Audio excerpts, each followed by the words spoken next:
Now, as I stated, the story that I want to share is a little bit of a different take on the close encounters of the second kind, more so than the pictures I showed of leaving marks in the grass or landing struts and all of that. That's pretty much your standard everyday close encounter of the second kind.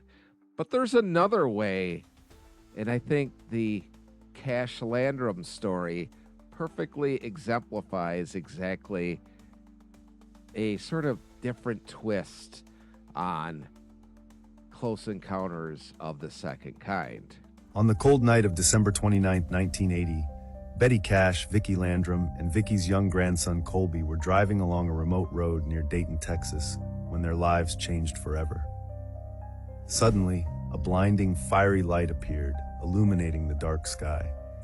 Hovering just above the treetops was a massive diamond-shaped craft, emitting intense flames and unbearable heat that forced the trio to stop their car. The air around them shimmered as the object slowly descended, its deep roar echoing eerily through the still night. Compelled by curiosity, Betty stepped out for a closer look, only to feel the searing heat burn her skin. Then, without warning, the craft shot upward, pursued by a swarm of unmarked black helicopters that disappeared into the darkness. The aftermath was horrifying. Betty's skin blistered painfully, her hair began falling out, and all three suffered severe nausea and eye damage.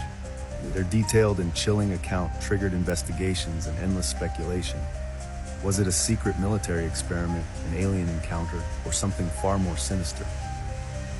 The Cash Landrum incident remains one of the most compelling and unsettling UFO mysteries in American history, leaving behind physical scars, unanswered questions, and a haunting legacy that still lingers over Dayton today.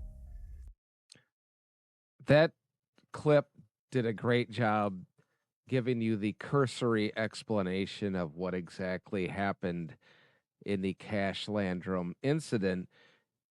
And it's one part of Close Encounters of the Second Kind that doesn't really get talked about all that much. And it's the physical scars. And that's probably because more times than not, the physical scars get sort of included in the fact that it's a Close Encounters of the Third Kind, which means you see the alien, which we'll discuss on a future episode. But it's not often that you hear about physical scars when it comes to just seeing and experiencing the UFO without seeing any aliens or anything like that. There, in a weird kind of way, was some with the Rendlesham Forest incident when they sort of touched the craft, but they didn't have any post-mortem issues until long after the fact. But the Cash Landrum incident does, and that's what makes it such an interesting case.